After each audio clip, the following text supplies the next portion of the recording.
সেই ঘটনায় নজর রেখেছি আমরা বসিরহাট লোকসভা কেন্দ্রে, নজর রেখেছি।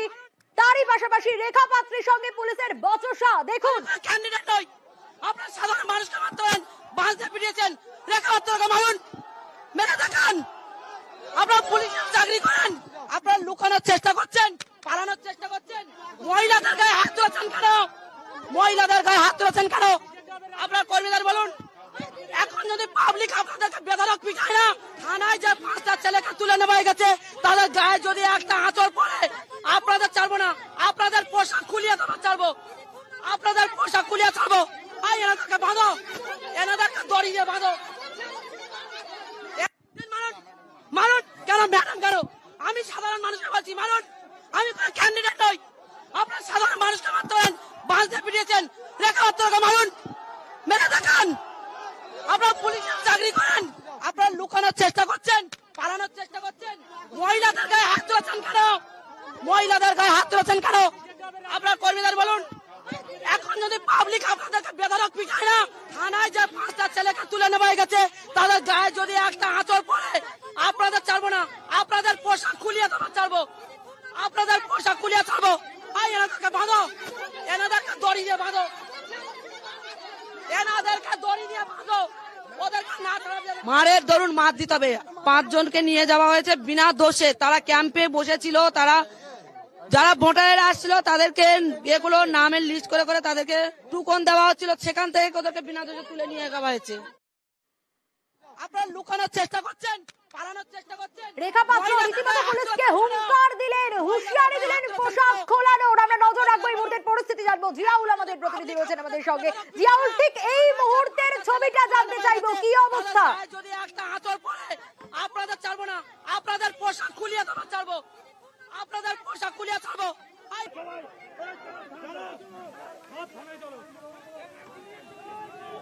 জিয়াউল, শোনা যাচ্ছে? 300-400 মহিলা পুরুষ তারা কিন্তু এই মুহূর্তে একেবারে রাজবাড়ি ফাঁড়ির দিকে যাচ্ছেন। তার কারণ পুলিশ যেভাবে একেবারে শাসক দলের হয়ে হুন্ডামো করছে, এই অভিযোগ তুলছেন রেখা পাত্র স্বয়ং এলাকার মহিলারা। তার কারণ সেখানে বিজেপি কর্মী সমর্থকরা সুস্থভাবে ভোট করাচ্ছেন, শাসক দলের কর্মীরা ছিল।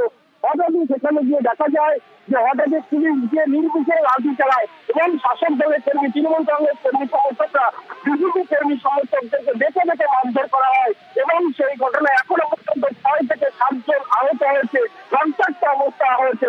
তারপরে ঘটনাস্থলে আসে বিশাল পুলিশ বাহিনী, কিন্তু পুলিশ বাহিনী এসে সেখানে শাসক দলের কর্মী সমর্থকদের কিছু না বলে যারা আক্রান্ত হলেন, যারা মারধর করেন, তাদেরকে বিজেপি কর্মী সমর্থকদেরকে তুলে নিয়ে যাওয়া হলো রাজবাড়ি ফাঁড়িতে। তারপরে কিন্তু এলাকার মানুষ, মহিলা পুরুষ তারা একেবারে লাঠি বাঁশ ছিপ নিয়ে একেবারে অশান্তি আরে একটু পিছনে ফেরার চেষ্টা করবো। কেন এই পরিস্থিতি তৈরি হলো? সূত্রপাতটা ঠিক কোন জায়গায়, কোন ঘটনাকে কেন্দ্র করে? একদম দেখো, মূলত যে অভিযোগটা হচ্ছে একেবারে যখন ওই 25 নম্বর বুথে বিজেপি কর্মী সমর্থকরা তারা কিন্তু যখন একেবারে তারা ভোট চালাচ্ছিলেন, সেই সময় সেখানে দুই পক্ষের প্রচুর কর্মীরা ছিলেন। সেই সময় কিন্তু একেবারে পুলিশ দিয়ে সেখানে অতর্কিত হামলা চালায় এবং যে তৃণমূলের পক্ষ থেকে সেখানে নাকি কয়েক রাউন্ড গুলি ছোড়া হয়, এমনটাও অভিযোগ করছে এই গ্রামবাসীদের পক্ষ থেকে। ফলে ভয় দেখানো হয়েছে, ফলে তারপরে এলাকা উত্তপ্ত পরিবেশ তৈরি হয়। এই মুহূর্তে কিন্তু রেখাপত্র ঘটনাস্থলে আবার রেখাপত্র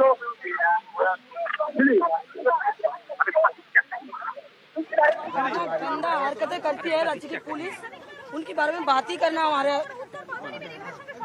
দিদি यहाँ पे भी जो बीजेपी का सपोर्टर्स है वो लोग দিদি কি বলবেন দিদি? দেখা কি হচ্ছে পুলিশ কি কোনো সহযোগিতা করছে? পুলিশ, আপনি পুলিশের দিকে আঙুল তুলছিলেন কেন, হঠাৎ কি হলো দিদি? দেখুন, ওনারা পুলিশ নয়, পুলিশ নামে কলঙ্ক, পুলিশ নামে কলঙ্ক, মুখ্যমন্ত্রীর কেনা গুন্ডা। আপনাদের কর্মীরা তো আক্রান্ত হলেন, আপনাদের কর্মীরা ধরে নিয়ে গেলেন, এটা কি? ফলে বুঝতেই পারছো একেবারে বিজেপি কর্মী সমর্থকদের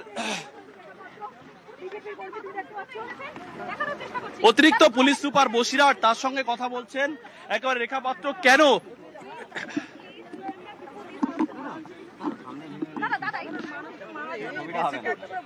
একটা করে জ্যাকেট দিয়ে দিই দিয়ে দিই আপনারা সাধারণ মানুষকে মহিলাদেরকে বাঁধা দিয়ে পিটাচ্ছে সাধারণ ছেলেদেরকে তুলে এনে থানায় নিয়ে পিটাচ্ছেন একটার গায়ে যদি আচর করে আপনারা বুলেট প্রুফ জ্যাকেটটা পাবেন তো শুনুন পাবলিকের মা দুনিয়ার বা মুখ্যমন্ত্রী কিন্তু কোনো কিছু করতে পারবে শেখ শাহজাহানকে মুখ্যমন্ত্রী ছাড়াতে পারবে না আপনারা যে অত্যাচার করছেন আপনাদের মতো আপনারা ম্যাডাম অবস্ট্রাকশন হয়েছে, আমরা অবরোধ তুলতে যাচ্ছি। তাই নাকি বাবা অবরোধ তো উঠে গেছে, উঠে গেছে অবরোধ। Very good. আপনারা তো ইলেকশন পুরো ভোট টোটাল বন্ধ করার জন্য পুরো টিএমসি কে দিয়ে ভোট লুট করার জন্যই আপনাদের এত কাজটাজি সাইড দিন এখান থেকে গায়ে পুরো কাজটাজি করে এসেছেন এখানে পুরো কাজটাজি চলছে মুখ্যমন্ত্রী কত দিয়েছে আপনাদের ম্যাডাম মুখ্যমন্ত্রী কত দিয়েছে আপনারা আমাদের ওই 5 জনকে যেভাবে আটক করে সেটা বলো লোককে 5 জনকে ছেড়ে দিন না, মুখ্যমন্ত্রী তাহলে তো এখানে কোনো ঝামেলাই থাকে না। ঝামেলা আমরা দেখে নিচ্ছি। মুখ্যমন্ত্রী ঝামেলা কি দেখবেন সাধারণ মানুষকে ঝামেলা মেরে ঝামেলা করবেন হ্যাঁ বলো, সাধারণ মানুষকে মেরে ঝামেলা করতে হ্যাঁ এসেছেন বলো এখানে বলো। সাধারণ মানুষকে আপনার ঘরের কি কাজের লোক চলেন, আর কিছু বলে লাভ নেই এখানে, চলেন বুঝতে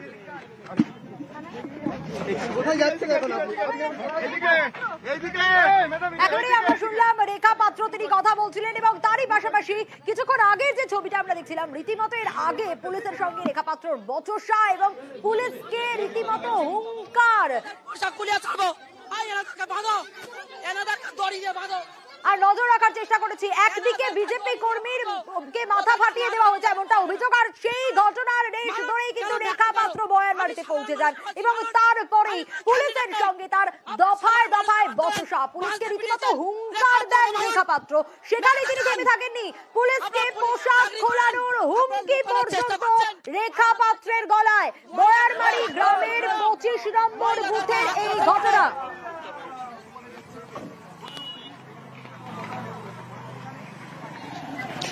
রেখা পাত্রের সঙ্গে তুমুল বচসা পুলিশের এবং অবশ্যই সন্দেশখালীর দিকে নজর থাকবে এই খবরের দিকে আমরা নজর রাখবো একটা ছোট্ট ব্রেকের পর ফিরছি